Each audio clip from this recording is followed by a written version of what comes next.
There's a moment most business owners don't talk about. It's not during a leadership meeting. It's not when they're reviewing their P&L. It's not even when they're signing payroll. It's usually at night when the house is quiet, when the emails stop, when there's no one to reassure. And the question creeps in, are we actually okay? I've worked with enough founders to know this isn't about greed. Hi, I'm Pam Meissner from CathCap. It's not about chasing one more dollar. It's about certainty. It's about not having to check the bank balance before you fall asleep.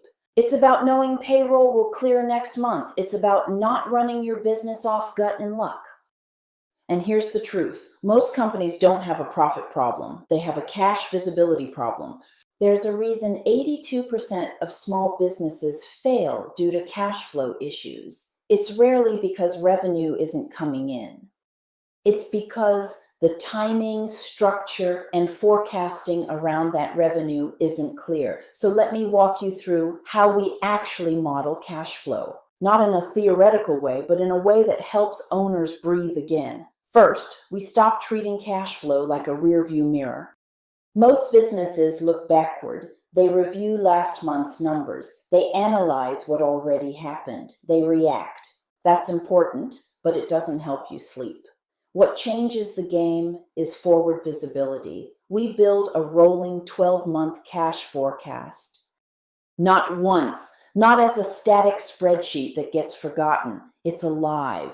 Every major inflow, every expected outflow, debt payments, tax obligations, seasonality, hiring plans, equipment purchases, all mapped. Because when you can see 6 to 9 months ahead with clarity, the anxiety drops immediately. You're no longer asking, will we make it? You're asking, given what we see, what decision makes sense now?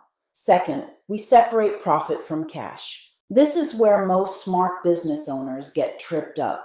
Your P&L can say you're profitable, but if receivables are slow, if inventory is bloated, if debt service is heavy, if distributions are aggressive, you can still feel squeezed. So we model working capital behavior. How long does it actually take to collect? When do vendors get paid? What's the real cash conversion cycle? We quantify that rhythm. Because cash stress isn't usually dramatic. It's subtle. It creeps. And when you understand your cash rhythm, you stop being surprised by it. Third, we scenario model. And this is where owners really start sleeping again. We ask uncomfortable questions on purpose. What happens if revenue drops 15%? What if a key hire doesn't work out? What if you decide to double marketing? What if you expand locations? Instead of debating hypotheticals emotionally, we run them through the model. We look at liquidity. We look at burn. We look at covenant risk. We look at capacity. And suddenly, big decisions feel grounded instead of risky.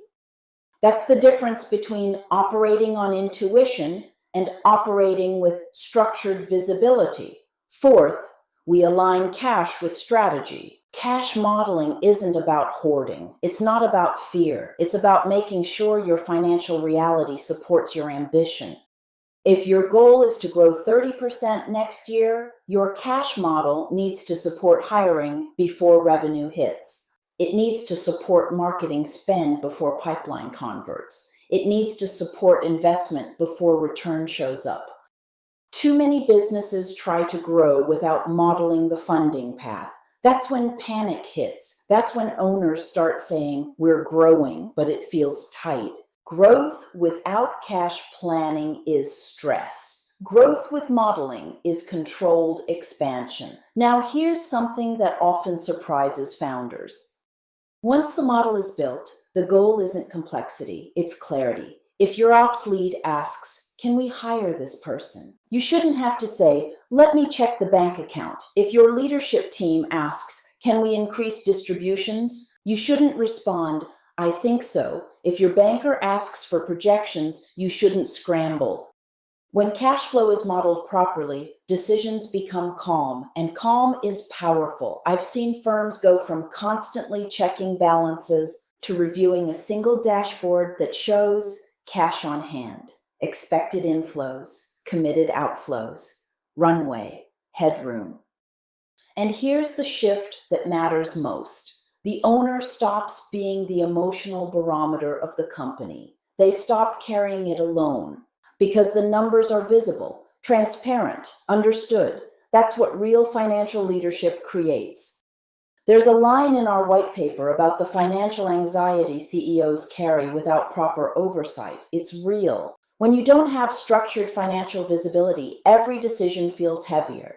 When you do, you gain something intangible but transformative: confidence.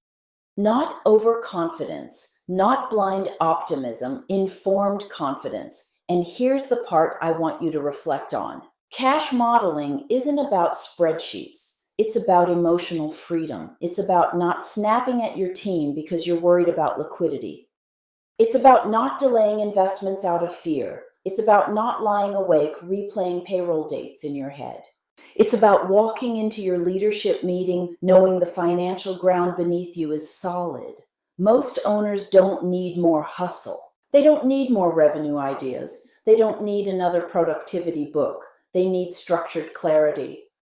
They need to move from reactive to predictive, from instinct-driven to data-informed, from anxious to steady. And when that happens, sleep returns, energy returns, strategic thinking returns. So here's the question I'll leave you with.